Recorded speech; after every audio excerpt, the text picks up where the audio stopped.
Hey skiers, I'm Jeff from skiessentials.com. Welcome to our 2023 ski test. Today we're talking about the women's Atomic Backland 98. This is a highly versatile touring ski. I say touring ski because it is exceptionally lightweight. It's not the lightest ski in the world, but given its strength and its capabilities, it is very, very light. And I think that definitely puts it squarely in the touring category. We've got, let's see, what length do we have here with us? This is the 172. We've got a Solomon shift binding on here, so this thing's already pre-mounted with an extremely appropriate binding. And even with that binding, we're just over 2,000 grams. We're 2,150 grams. So as a total package with a shift binding on it, that's quite lightweight. Now, Atomic achieves that by using their ultralight wood core. So that's one of the lightest wood cores that Atomic produces. I'd say the lighter the wood core, the more technologically advanced it is. I know that's kind of like counterintuitive maybe, but that's the way that I think about it. And then we also get carbon stringers in this ski. So Atomic calls it carbon backbone.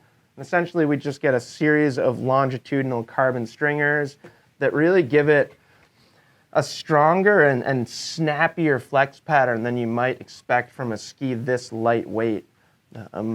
That's about it for construction, or at least to me, those are the important elements, that lightweight wood core and the carbon. But we do get DuraCap construction too, which I think is at least worth noting.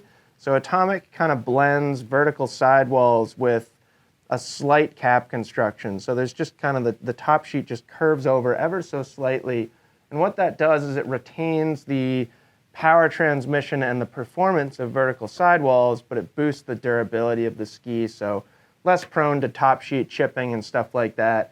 Top sheet chipping is 100% cosmetic, but it can just be kind of annoying when you buy a new ski and it starts to chip right away. Then we also get Horizon Tech up here in the tip. So that's kind of Atomic's proprietary shaping concept to the tip of their skis. They use it in the tail in some skis as well, like the bent models, they tend to have it in the tail as well. Here we just have it in the tip, and what it's doing is it's basically just boosting flotation. So it's giving the tip more surface area, it's displacing more snow, like a displacement boat hull if you're a boating enthusiast. And it's a pretty cool design. It's not just cosmetic, it's not for looks, there is noticeable performance that comes from that. So pretty cool construction. And then taking a look at shape, this ski is designed for a variety of different snow conditions. This is intended for somebody who's going to be touring, and when you're touring, you typically encounter a bunch of different stuff. You can encounter soft snow, you can encounter like wind-scoured firm snow, a little bit of everything. You might even run into some ice out there in the backcountry. Now, because of that, it's got a very versatile shape. So we get quite a bit of tip rocker up here. I'd say for a ski that's 98 underfoot, that's more than average amounts of tip rocker. So good float up here from the tip. Then we get camber underfoot, which is important when you kind of encounter that wind-scoured snow or anything a little firmer. You need the ski to have a little bite. Maybe you're traversing above a big cliff. You don't want to just be on a ski that's all rocker, because you're just going to slowly be sliding towards that cliff, which is not fun.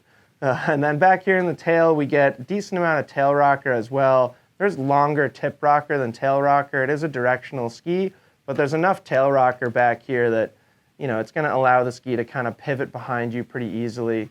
Atomic also builds in quite a bit of early taper in the tail, which I think is important in a ski like this.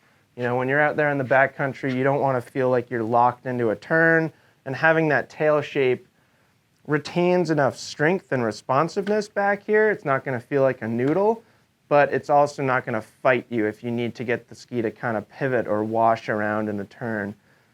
So really cool skis. Before I just leave them up there, one thing that I think is fascinating about these skis is Atomic does achieve that nice strong flex pattern. So although they're light, they're pretty stable too. In fact, that's one of the things that has always impressed me the most about them, is how strong they feel.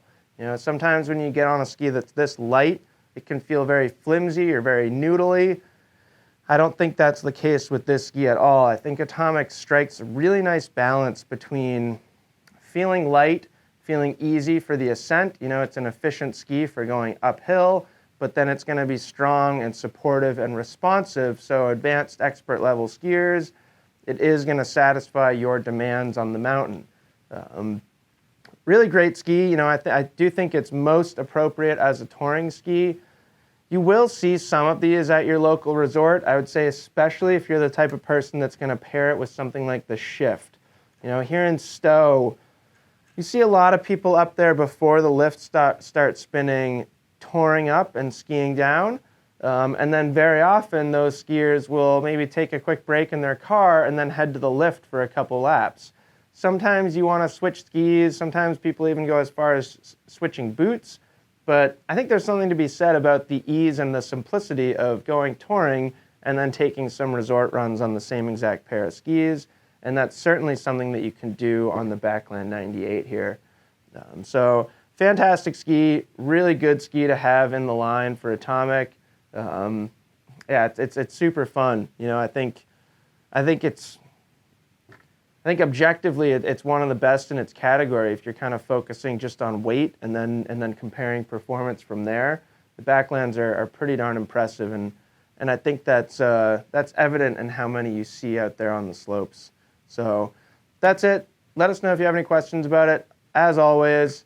And yeah, we'll see you guys out there, hopefully in the backcountry, enjoying some fresh snow on our Backland 98s.